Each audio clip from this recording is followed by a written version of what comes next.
ಕಾವೇರಿ ಕಲಿಯಾದ ಪಾಠಗಳು ವಿಶೇಷ ಕಾರ್ಯಕ್ರಮಕ್ಕೆ ಬ್ರೇಕ್ನ ನಂತರ ಮತ್ತೊಮ್ಮೆ ಸ್ವಾಗತ. ಇವತ್ತು ಬೆಳಗ್ಗೆಯಿಂದ ಒಂದು SMS ಪೋಲ್ ಮಾಡ್ತಾ ಇದ್ವಿ ನಾವು. ಕಾವೇರಿ ವಿಷಯದಲ್ಲಿ ಪದೇ ಪದೇ ಸೋಲಾಗುವುದಕ್ಕೆ ನಮ್ಮ ರಾಜ್ಯದ ವಕೀಲರ ತಂಡ ಕಾರಣವೇ ಅನ್ನುವಂಥ ಪ್ರಶ್ನೆಯನ್ನು ಕೇಳಿದ್ವಿ. ಎಸ್ ಆರ್ ನೋ ಅನ್ನುವಂಥ ಉತ್ತರವನ್ನು ತಮ್ಮಿಂದ ಬಯಸಿದ್ವಿ. ಎಸ್ ಅಂತ ಹೇಳಿದಂಥವರು 19,490 ಜನ, ನೋ ಅಂತ ಹೇಳಿದವರು 1,325 ಜನ.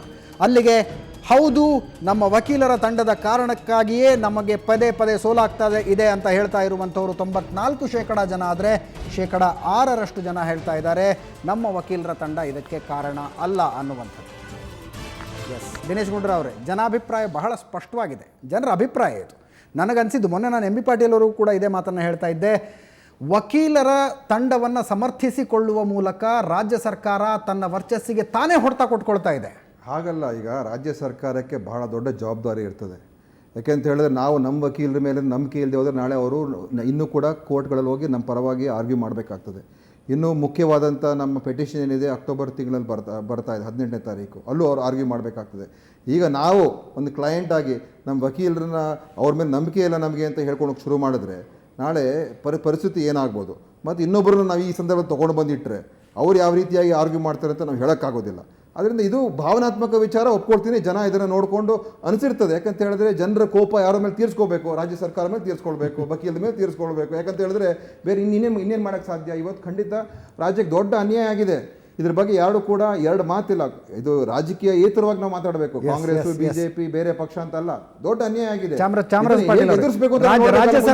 ರಾಜ್ಯ ಸರ್ಕಾರಕ್ಕೆ ನನಗಂತೂ ವಕೀಲರ ತಂಡದ ಮೇಲೆ ಭಯಭಕ್ತಿ ಕಾಣಿಸ್ತಾ ಇದೆ. ರಾಜ್ಯ ಸರ್ಕಾರಕ್ಕೆ ಒಂದು ಭಯಭಕ್ತಿ ಇದೆ ವಕೀಲರ ತಂಡದ ಮೇಲೆ ಅನ್ನುವಂಥದ್ದು ಒಪ್ಕೊಳ್ತೀರಾ ತಾವು?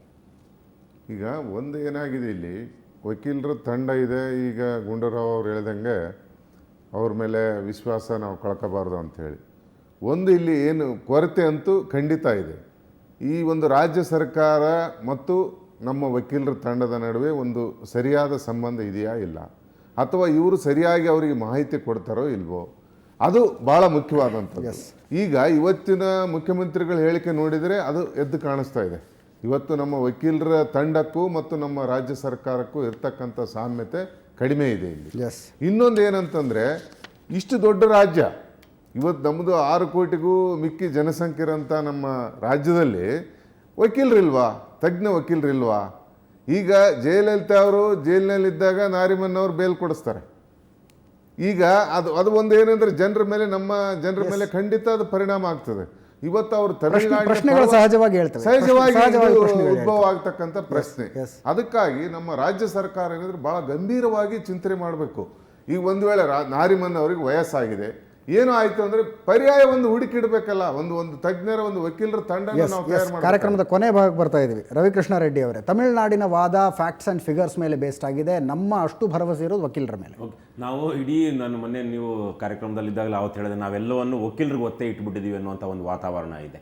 ಆಮೇಲೆ ಇಲ್ಲಿ ಒಟ್ಟಾರೆಯಾಗಿ ನಿಮ್ಗೆ ಗೊತ್ತಿರ್ಬೋದು, ಪಿ ಸಾಯಿನಾಥ್ ಅವ್ರದ್ದು ಒಂದು ಪುಸ್ತಕ ಇದೆ, everybody loves A good route ಅಂತ. ಅಂದರೆ ಬರಗಾಲದ ಸಮಯದಲ್ಲಿ ಅಧಿಕಾರಿಗಳು ಹೇಗೆ ಬರ ಪರಿಹಾರವನ್ನು ದುರ್ಬಳಕೆ ಮಾಡಿಕೊಂಡು ಭ್ರಷ್ಟಾಚಾರ ಮಾಡ್ತಾರೆ ಅಂತ. ಅದೇ ರೀತಿಯಲ್ಲಿ ಇಂಟರ್ ಸ್ಟೇಟ್ ವಾಟರ್ ಡಿಸ್ಪ್ಯೂಟ್ಸ್ನಿಂದ ಯಾರಾದರೂ ಲಾಭ ಮಾಡ್ಕೊಂಡಿದ್ರೆ ಅದು ವಕೀಲರು, ಈ ಒಂದು ಅಭಿಪ್ರಾಯ ಜನರಲ್ಲಿದೆ. ಹಾಗಾಗಿ ಇದನ್ನು ಪರಿಹರಿಸುವಂತಹ ಒಂದು ಕೆಲಸನೂ ರಾಜ್ಯ ಸರ್ಕಾರದ್ದು.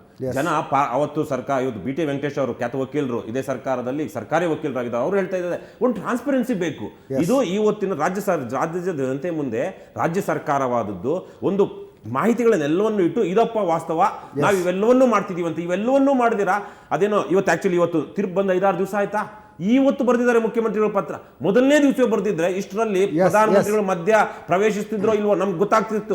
ಇವತ್ತು ಪ್ರಧಾನಮಂತ್ರಿಗಳು ಮಧ್ಯ ಪ್ರವೇಶಿಸ್ತಾರೆ ಅಂತ ಏನು ಗೊತ್ತಾಗ್ತಾ ಇಲ್ಲ. ಪ್ರಧಾನಮಂತ್ರಿಗಳ ಮಧ್ಯ ಪ್ರವೇಶದ ಬಗ್ಗೆ ರವಿಕೃಷ್ಣ ರೆಡ್ಡಿ ಅವರು ಪ್ರಶ್ನೆ ಎತ್ತಿದ್ದಾರೆ. ನಾನು ಕೊನೆಯ ಸಂಕ್ಷಿಪ್ತ ಉತ್ತರಕ್ಕಾಗಿ ಅಬ್ದುಲ್ ಅಜೀಮ್ ಅವ್ರ ಹತ್ರ ಹೋಗ್ತಾ ಇದ್ದೀನಿ. ಅಬ್ದುಲ್ ಅಜೀಮ್ ಅವರೇ, ಮುಖ್ಯಮಂತ್ರಿಗಳು ಇಂಥ ಎಷ್ಟೇ ಪತ್ರಗಳನ್ನು ಬರೆದರೂ ಕೂಡ ಪ್ರಧಾನಿಯವರಿಂದ ಯಾವುದೇ ಸಹಾಯ ಬರೋದಿಲ್ಲ. ಯಾಕೆಂದರೆ ನರೇಂದ್ರ ಮೋದಿಯವರು ಜಯಲಲಿತಾ ಅವರನ್ನು ಎದುರು ಹಾಕ್ಕೊಂಡು ಕರ್ನಾಟಕಕ್ಕೆ ಉಪಕಾರ ಮಾಡುವಂಥ ಸ್ಥಿತಿಲಿ ಇಲ್ಲ, ರಾಜಕೀಯ ಸ್ಥಿತಿಲಿ ಇಲ್ಲ. ಒಂದು ಸಂಕ್ಷಿಪ್ತ ಉತ್ತರ ತಮ್ಮಿಂದ. ಇಲ್ಲ, no volume. Yes, Dinesh Gundu Rao, ಭಾಳ ಸುಲಭ ಎಲ್ಲವನ್ನು ಕೂಡ ಟೀಕೆ ಮಾಡುವಂಥದ್ದು. ಆದರೆ ಮಾಡೋರಿಗೆ ಗೊತ್ತಿರ್ತದೆ ಕಷ್ಟಗಳೇನು ಅಂತ. ನಮ್ಮ ವಕೀಲರಿಗೆ ಅವರು ಕೂಡ ಆರ್ಗ್ಯೂ ಮಾಡೋದು ಫ್ಯಾಕ್ಟ್ಸ್ ಆ್ಯಂಡ್ ಫಿಗರ್ಸ್ ಮೇಲೇ. ಯಾವುದೋ ಅವರು ಬೇರೆ ಏನೋ ಅಸ್ತ್ರಗಳು ಅವ್ರ ಹತ್ರನೂ ಕೂಡ ಇಲ್ಲ. ಫ್ಯಾಕ್ಟ್ಸು, ಫಿಗರ್ಸು, ನಮ್ಮ ಸಂಕಷ್ಟಗಳೇನು, ಪರಿಸ್ಥಿತಿಗಳೇನು, ಅದರ ಮೇಲೇ ನಮ್ಮ ವಕೀಲರು ಆರ್ಗ್ಯೂ ಮಾಡಿರ್ತಾರೆ. ಆದರೆ ಇವತ್ತು 2ನೇ ತಾರೀಕೇ ಸುಪ್ರೀಂ ಕೋರ್ಟಲ್ಲಿ ಸ್ಪಷ್ಟವಾಗಿ ಅವರು ಕೂಡ ಹೇಳ್ಬಿಟ್ಟಿದ್ರು ಲಿವ್ ಆ್ಯಂಡ್ ಲೆಟ್ ಲಿವ್ ಆಗಿ ಮಾಡಬೇಕಾಗ್ತದೆ ಅಂತ ಹೇಳಿ ಅವ್ರದ್ದೇ ಆಗಿರ್ತದೆ ಜಜ್ಮೆಂಟ್. ಈಗ ಜಜ್ಮೆಂಟ್ ನಾವು ಕ್ವೆಶ್ಚನ್ ಮಾಡ್ತಾ ಇದ್ದೀವಿ, ನಮ್ಮ ಪ್ರಕಾರ ಸರಿಯಿಲ್ಲ ಅಂತ ನಮ್ಮ ವಾದ, ನಾವು ಯಾರು ಕೂಡ ಡಿಫೆಂಡ್ ಮಾಡ್ತಾ ಇಲ್ಲ. ಮತ್ತು ಅದನ್ನು ನಾವು ಈಗ ಯಾವ ರೀತಿಯಾಗಿ ಮತ್ತೆ ಅದಕ್ಕೆ ನ್ಯಾಯ ಕೊಡಿಸ್ತಕ್ಕಂಥ ನಮ್ಮ ಪ್ರಯತ್ನ ಇದೆ. ಮತ್ತು ಜಡ್ಜ್ಮೆಂಟ್ ಬಂದಿದ್ದೆ 5ನೇ ತಾರೀಕು, 6ನೇ ತಾರೀಕು ಸಂಜೆ ನಾವು ಆಲ್ ಪಾರ್ಟಿ ಮೀಟಿಂಗ್ ಕರೆದು 7ನೇ ತಾರೀಕು ನೆನ್ನೆ ಎಲ್ಲ ಬೇರೆ ಚರ್ಚೆಗಳಾಗಿದೆ. 9ನೇ ತಾರೀಕು ಬೆಳಗ್ಗೆ ಮುಖ್ಯಮಂತ್ರಿಗಳು ಪ್ರಧಾನಮಂತ್ರಿಗಳು ಪತ್ರ ಬರೆದಿದ್ದಾರೆ. ಅದು ಕೂಡ ನೀವು ಮೊದಲೇ ಮಾಡ್ಬೋದಾಗಿತ್ತು, ನಾಳೆ ಮಾಡ್ಬೋದಾಗಿತ್ತು, ಈಗ ಮಾಡ್ಬೋದಾಗಿತ್ತು. ಈ ರೀತಿಯಾದ ಒಂದು ವಿತಂಡ ವಾದಗಳು ಮಾಡ್ಕೊಂಡು ಕೂತ್ಕೊಂಡ್ರೆ ಖಂಡಿತ ಸರ್ಕಾರಗಳು ಆ ರೀತಿ ಕೆಲಸ ಮಾಡೋದಿಲ್ಲ. ಏನೇ ಮಾಡೋದಕ್ಕಿಂತ ಮುಂಚೆ ನಾವು ಬಹಳ ಹುಷಾರಾಗಿ ಹೆಜ್ಜೆ ಇಡಬೇಕಾಗ್ತದೆ. ನಾವು ಎಡವಬಾರ್ದು, ಎಲ್ಲೂ ಕೂಡ ತಪ್ಪು ಮಾಡಬಾರ್ದು. ನಾವು ಸುಪ್ರೀಂ ಕೋರ್ಟ್ ನಿಂದನೆ ಮಾಡ್ಕೊಂಡು ನಾವು ಏನಾದರೂ ಸುಪ್ರೀಂ ಕೋರ್ಟ್ ಮುಂದೆ ಮತ್ತೆ ಹೋಗಿದ್ರೆ ನಮ್ಮ ಅಪೀಲೇ ಕೂಡ ಅದು ಕೂಡ ವಜಾ ಆಗಿರೋದು. ನಮ್ಮ ಸೂಪರ್ವೈಸರಿ ಕಮಿಟಿ ಕೂಡ ನಮ್ಮ ಅಪೀಲ್ ಕೂಡ ತಗೊಳ್ತಾನೆ ಇರಲಿಲ್ಲ. ಆ ಒಂದು ವಿಚಾರಗಳು ಅರ್ಥ ಮಾಡ್ಕೊಳ್ಬೇಕಾಗ್ತದೆ. ನಮಗೂ ಅಷ್ಟೇ ನೋವಿದೆ. ಬೆಂಗಳೂರಿನ ಜನ ಆಗಿರ್ಬೋದು, ಮೈಸೂರು ಜನ ಆಗಿರ್ಬೋದು, ಎಲ್ಲರೂ ಕೂಡ ನಾವೆಲ್ಲರೂ ಇಲ್ಲೇ ಬಾಳ್ತಕ್ಕಂಥವ್ರು, ಇಲ್ಲೇ ನಾವೆಲ್ಲ ಕೂಡ ನಮ್ಮ ಜೀವನ ಇಲ್ಲೇ ನಡೆಸ್ತಕ್ಕಂಥವ್ರು. ಅದರಿಂದ ಎಲ್ಲರೂ ಒಗ್ಗಟ್ಟಾಗಿ ಹೋರಾಟ ಮಾಡೋಣ, ತಪ್ಪುಗಳಾಗಿ ಸರಿಪಡಿಸ್ಕೊಳ್ಳೋಣ. ಈ ಸಂದರ್ಭದಲ್ಲಿ ನಾವು ಧನ್ಯವಾದಗಳು. ಧನ್ಯವಾದಗಳು 3 ಜನ ಗಣ್ಯ ಅತಿಥಿಗಳಿಗೆ. 5ನೇ ತಾರೀಕು ಸುಪ್ರೀಂ ಕೋರ್ಟ್ ಕೊಟ್ಟಂತಹ ತೀರ್ಪಿನ ಪ್ರತಿಯನ್ನು ಕೂಲಂಕುಷವಾಗಿ ನೋಡಿದ ಪ್ರತಿಯೊಬ್ಬರಿಗೂ ಅನಿಸುವಂಥದ್ದು, ನಮ್ಮ ವಕೀಲರ ತಂಡ ಕರ್ನಾಟಕದಲ್ಲಿರುವ ಸಂಕಷ್ಟದ ಪರಿಸ್ಥಿತಿಯನ್ನು ಸುಪ್ರೀಂ ಕೋರ್ಟ್ಗೆ ಹೇಳುವುದರಲ್ಲಿ ವಿಫಲ ಆಗಿದೆ. ನಮಗೆ ತೊಂದರೆ ಇದೆ, ನಮ್ಮಲ್ಲಿ ನೀರಿನ ಕೊರತೆ ಇದೆ ಅನ್ನೋದನ್ನು ಸುಪ್ರೀಂ ಕೋರ್ಟ್ಗೆ ಕನ್ವಿನ್ಸ್ ಮಾಡೋದರಲ್ಲಿ ವಿಫಲ ಆಗಿದೆ ಅನ್ನುವಂಥದ್ದು. ಆದರೆ ಸಂಕಷ್ಟ ಅನ್ನುವಂಥದ್ದು ಕರ್ನಾಟಕಕ್ಕೆ ಮಾತ್ರನಾ? ತಮಿಳುನಾಡಿಗೆ ಈ ಸಂಕಷ್ಟ ಇಲ್ವಾ? ಅವರು 2 ಬೆಳೆಯಬೇಕಾದಂಥವರು 3 ಬೆಳೆಗಳನ್ನು ಬೆಳ್ಕೊಂಡಿದ್ದಾರೆ. ಮೆಟ್ಟೂರು ಡ್ಯಾಮ್ ತುಂಬ ನೀರಿದೆ. ಈ ವಿಷಯದ ಬಗ್ಗೆ ಸುವರ್ಣ ನ್ಯೂಸ್ನ ಕವರ್ ಸ್ಟೋರಿ ತಂಡ ತಮಿಳುನಾಡಿಗೆ ಹೋಗಿ ಒಂದು ರಹಸ್ಯ ಕಾರ್ಯಾಚರಣೆಯನ್ನು ಮಾಡಿದೆ. ನಿಜವಾಗಿಯೂ ಸಂಕಷ್ಟ ಕರ್ನಾಟಕಕ್ಕೆ ಮಾತ್ರ ಇದೆ, ತಮಿಳುನಾಡಿನಲ್ಲಿ ಖಂಡಿತವಾಗಿಯೂ ಇಲ್ಲ. ಇದರ ವಿವರಗಳನ್ನು ನಮ್ಮ ತಂಡ ಯಾವ ರೀತಿಯಾದಂಥ ಕಾರ್ಯಾಚರಣೆ ನಡೆಸಿ ತಮಿಳುನಾಡಿನ ಒಳಗೋಗಿ ಏಕೈಕ ಚಾನಲ್ ಸುವರ್ಣ ನ್ಯೂಸ್ ಇಂಥದ್ದೊಂದು ವರದಿಯನ್ನು ಮಾಡಿರುವಂಥದ್ದು.